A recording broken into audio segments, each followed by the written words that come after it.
Hello, my name's Kimberley Middlemis and I'm a partner at Adrians Accountants. Today I'd like to talk to you about the most common errors that we see with payroll tax for SMEs. Payroll tax occurs in all states. In Queensland it's governed by the Office of State Revenue. It effectively means that if your total wage bill for all your staff goes over 1.1 million, then you have to pay payroll tax. Payroll tax is 4.75% on your taxable wages, less deductions allowed. That means that the more wages you pay for your staff, the less deduction you're allowed and the more payroll tax you have to pay. The most common errors we see is number one, not registering. Financial circumstances can change all the time for small businesses. One year you might have 10 staff, the next year you might have 15. At some point you may go over that 1.1 million threshold. It's important that the bookkeepers, the directors and the accountants keep an eye on that to make sure that you register within the appropriate time frame. The easiest method to check is if your weekly wages or your total wage bill, including superannuation, goes over 21,153 in any 1 week, then you have to register. The timeframes for registration are pretty tight. Once your weekly wages goes over that 21,000 figure, you've only got 7 days to effectively register.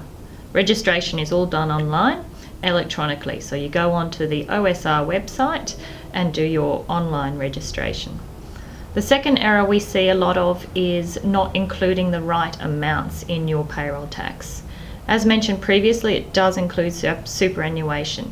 It also includes salary sacrifice superannuation, FBT, so certain certain benefits that you pay to your employees will be included in that payroll taxable wage figure. Other areas that people get caught on are commissions and allowances to staff. So do remember to have a really good look on the OSR website for everything. There is a clear checklist to tell you exactly what has to be included. The third area that we see, which is a real big problem, is companies that sometimes don't include their contractors. Certain contractors can be deemed to be employees for payroll tax, and you must include their payments into the payroll tax figure. So there's a certain number of tests that you can look at. The things that we look at is obviously the risk. Is the contractor assuming the risk, or is the business assuming the risk? How do you control that contractor? Do you deem the hours that they have to work, the times that they have to work? Does that contractor bring their own plant and equipment, or do they use your equipment in your office?